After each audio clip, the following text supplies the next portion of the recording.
Hey there, join me on my walk as you're on your treadmill, elliptical, whatever. It's Patricia, All Body Fitness. Just finished my mile run, or a little over a mile in 15 minutes. Kind of slow. Haven't run recently because I've been walking the dog. But I was thinking about flexibility and how it's important to try different things and remain flexible. If you think about it, the strongest things in the world are flexible. A tree, like a palm tree, that goes through huge storms and gets pushed around and waves, it's flexible. That's why it's strong enough to withstand those huge hurricane winds, because it's flexible. And if we stay rigid in one thought, one position, and stay rigidly fixed, then we're actually weaker. Think about rocks on the edge of water. They're rigid and sharp and steadfast, but the water is gentle and soft and flexible and flows over the rocks and smooths them out. It's patient, it's flexible. So I think we can't make up our minds completely about things. We have to wait for the airplane to fly over the jet. I live near Dulles Airport, not too far, so when they're passing. Okay, there we go. Alright, so if you stay flexible in your thoughts and learn new information, I'm always striving to learn and think about things and try not to make up my mind about things, because I know that when I was a child, I had childish thoughts that I thought were real. And as I grow, we're all still children. We're all on a path, on a journey, growing all the time. That there's always room to learn new things and become more. So don't make up your mind about things. Stay flexible and open instead of rigid. And who is it, Emerson, that said, a foolish consistency is the hobgoblin of little minds, right? And I always like that thought, because I could just picture a little hobgoblin in your mind, right? That you stay rigid, that you stay on your own dogma, that you stay on your own fixed beliefs. You're not willing to try new things. You're not willing to explore and learn and listen to opposing thoughts of you, right? I mean, at least be open to listen. Don't prejudge. Prejudge is prejudice, right? So that's my message today, is that you never know who you may learn from or what you may learn from. And most things in your life are to teach you a lesson. And we don't know what those lessons are. We don't know the reasons for things. But our struggles and our troubles are to help us become more, so that we can overcome those struggles. Because things aren't what they seem. I'm reminded just now of a story about a woman who had Bibles snuck into a concentration camp in Germany, or in Poland. I'm not sure where the camp was. I think it was in Poland. And they had terrible fleas, but she was able to bring these Bibles into the women to help them pray and help them learn, and sustain their souls while they're going through this horrific thing. And the fleas were so bad that everybody complained, but the woman that was the leader in the prayer said, we have to thank God for the fleas. And they're like, what? Why would you thank God for fleas? That's a horrible idea. She goes, no, we have to thank God for the fleas. And so they did. They thanked God for the fleas, even though they didn't understand why they had them, why they had to endure that too. And then later they learned that there was a reason for those fleas. It kept the guards from coming in to the concentration camp where they slept and bothering them, or from confiscating their Bibles and such, because they didn't want to deal with the fleas, so they didn't come in. So the fleas were actually a blessing in disguise.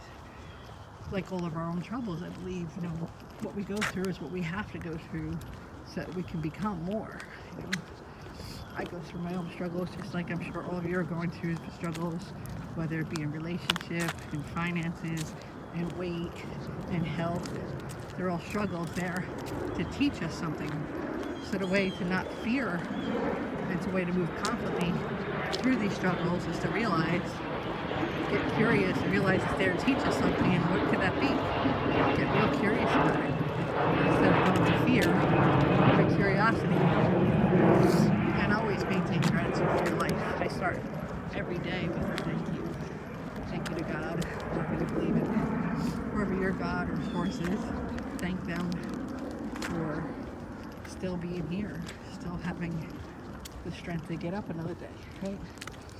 So I try and stay curious about the struggles I'm going through, and know that it's going to bring me to become a better, stronger person that I can share with all of you and hopefully inspire you guys to become healthier, to become more of what you want to be able to have a happier life. When it comes down to the end of the day, all the things we want is because we want happiness, we want peace, right? We want peace and happiness and joy. And we think in order to get those things, we need to be a certain way. We need to have a certain amount of finances so that we feel control of our situation. We need to have a certain weight so we feel healthy and strong. We feel confident in ourselves. We feel handsome or pretty, right? We need to have a relationship so we feel significant with others and feel like we're loved and valued and treasured. We need to feel like we contribute to our family, friends, community. At least that's one of the things I feel. That's one of the higher needs.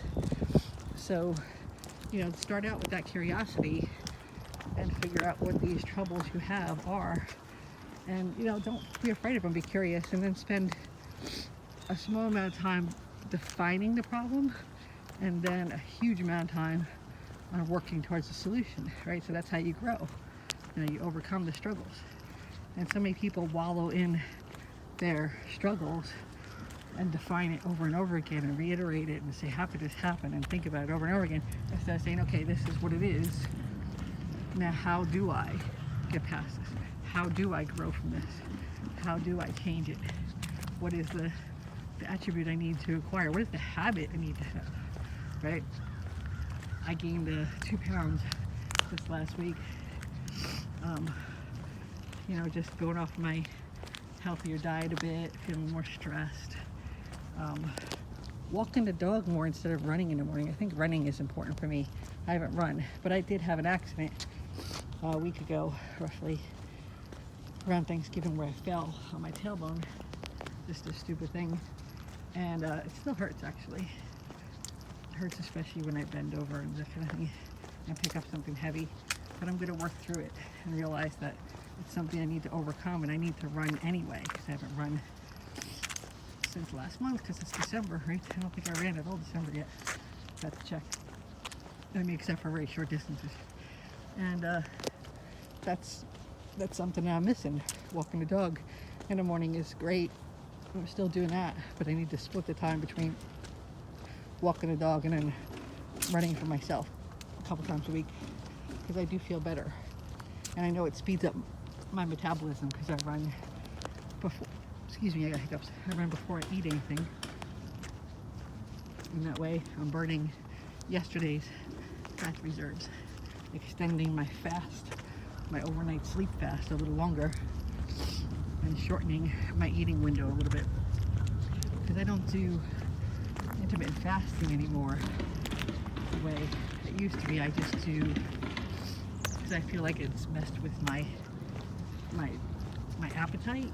And when I intermittently fast, I would then have one meal a day or whatever. When I would eat so much, and I would feel like I need to cram all this food in, cram. And then I don't know how to have a normal meal anymore, it feels like. It feels like my normal meals are huge. So I think I need to just shorten my window, go back to my smaller normal meals, a couple a day. And shortening my window of eating a little bit. We don't really start until about 10 and finish at 5. So I think that would be better. I mean, that's my newest plan. And again, I'm staying flexible and trying and learning and growing because everybody's different. I know different things work for different people, and fasting and OMADs worked for me. Actually, where I was the skinniest I ever was. But now that my life is different, it seems very hard to be alone to eat just the one meal a day. That I'm busy on the go, and I don't want to eat like 3 meals in one anymore. I want to change that. I want to go to eat dinner with my family and have a normal appetite, right?